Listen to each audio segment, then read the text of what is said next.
Celebrities are not flawless, they're not superhuman, and I don't think we should be putting them on pedestals.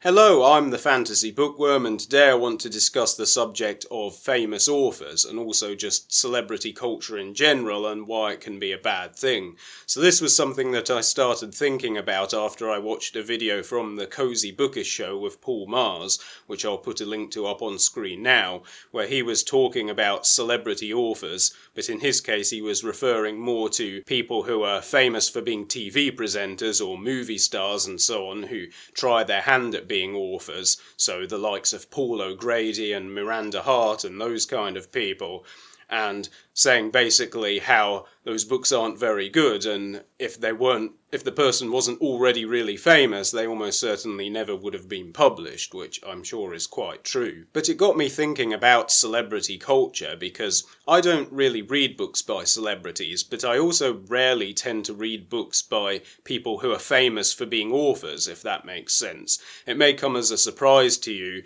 given that I call myself the Fantasy Bookworm, to learn that I've never read a book by Terry Pratchett, for instance. And that's not to say that I never will read one of his books, or that they have no interest to me and I wouldn't enjoy them. It's just that, on the whole, I tend to prefer to seek out stuff that's a bit more obscure. I just don't really buy into the whole celebrity culture of worshipping and idealising certain individuals because of what they do. The way I see it, and I hope this doesn't come across the wrong way, is that someone like Terry Pratchett is a very talented author, and to give perhaps a more contemporary example, someone like Sarah J. Maas is a very talented author.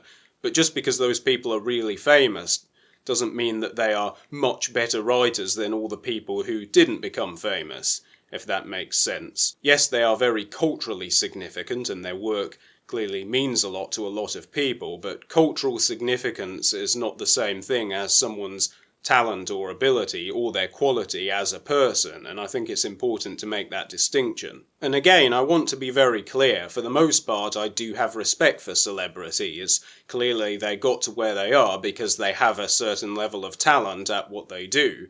But at the same time, I think we should acknowledge that, especially within the arts, who ends up becoming really successful or not is a bit of a lottery.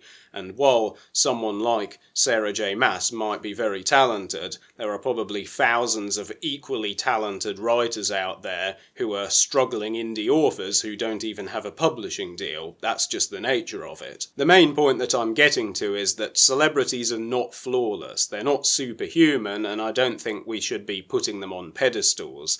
And there is definitely a culture that exists, I think, where certain people will attain this kind of legendary status where it becomes sacrilege to criticise them, and fans will hang on every word that they say and treat them like deities.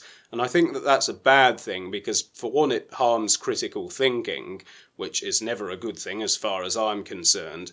But there is a darker side to this as well. If you look at someone like J.K. Rowling and the frankly vile, misogynistic, transphobic hatred that she spews on social media on a regular basis, I think a lot of the reason why she has been successful in radicalising a whole movement of people with her bigotry is because a lot of people, understandably, have a strong emotional connection with her because of her status as a very famous author, and her work means a lot to a lot of people. But there is a danger when we put someone up on a pedestal and we hang on every word that they say, that we can become blinded not just to their flaws, but also to the harm that they are capable of doing. I would like to end this video on a more positive note if possible, so what I'm going to do is invite you to go down into the comments and post books by more obscure authors or indie authors who you think really deserve more appreciation and more love, and if you do that, then I may end up reviewing some of those books in future videos here on this channel. So I look forward to seeing your comments.